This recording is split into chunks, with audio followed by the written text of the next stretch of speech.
In a small village nestled at the foot of an ancient Indian mountain, there lived a woman named Kisa Gotami.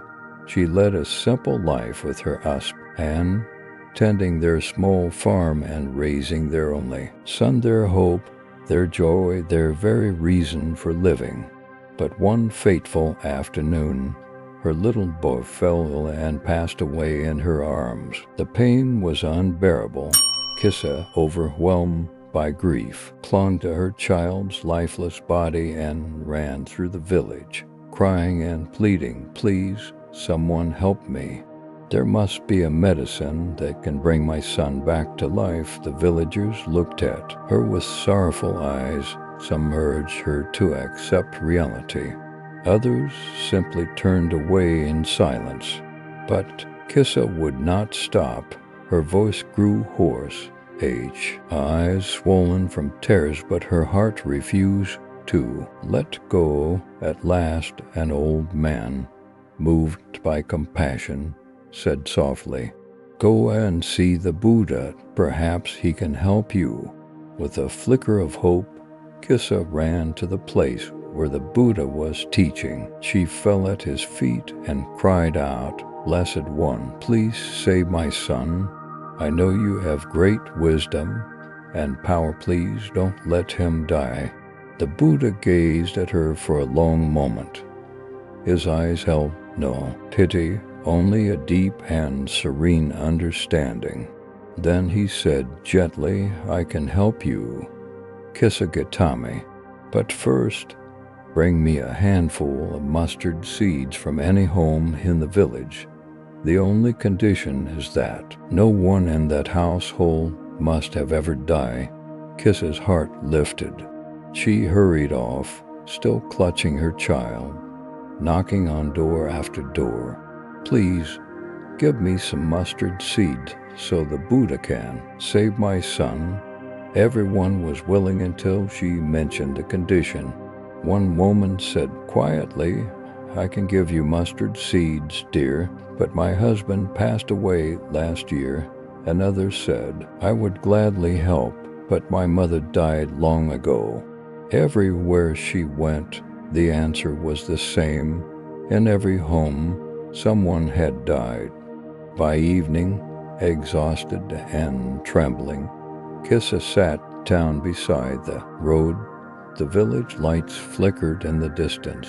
Cooking smoke curled softly into the sky, and the sound of crickets filled the air. In that stillness, she suddenly understood. Death had not singled her out. It touched every being. No one, rich or poor, noble or humble, could escape the law of impermanence. Kisa looked at her son's face, now cold and still. For the first time, she did not beg or weep. A single tear rolled down her cheek, not from despair, but from awakening. The next morning, she returned to the Buddha, placing her child's body at his feet. She bowed low and said, "Lord, I understand now. There is no house untouched by death. Please teach me the way to end this suffering." The Buddha smiled gently and said, "Kisa Gotami, the one who understands impermanence has already stepped upon the path to enlightenment. Let go of your attachment, for your son's journey is complete. Life and death are but two sides of the same truth. Compassion is not holding on to what is gone. It is opening your heart to see that all beings suffer as you do." From that day on, Kisa Gotami became one of the Buddha's disciples. She lived a monastic life, deeply understanding the nature of birth and death.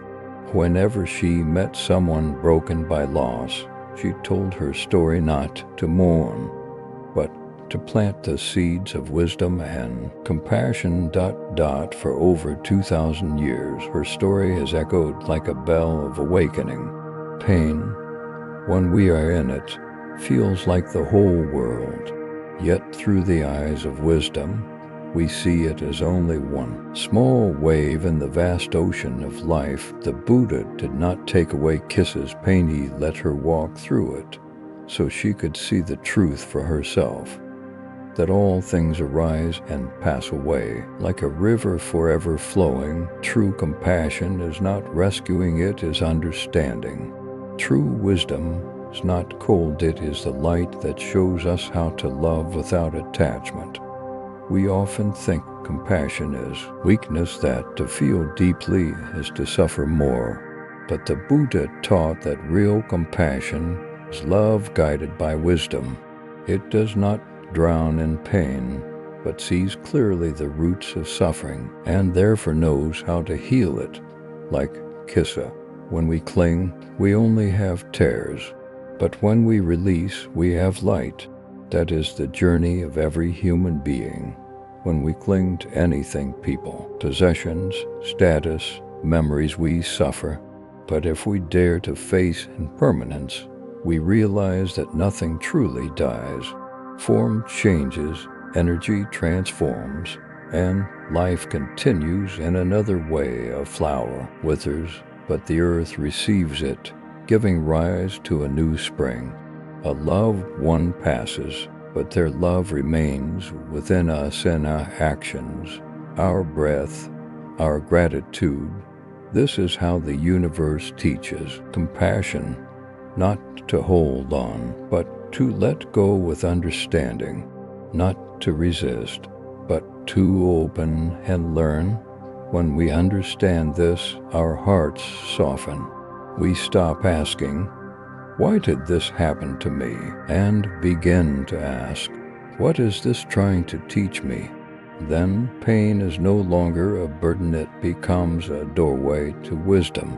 If today you are grieving a loss, remember the story of Kisa Gotami. Don't search for a house untouched by death, there is none.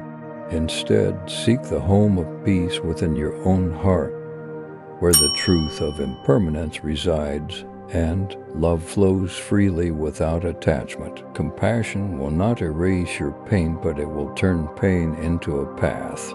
And the Buddha's wisdom remains like an eternal flame, guiding all who wander in the darkness of suffering toward the light of awakening.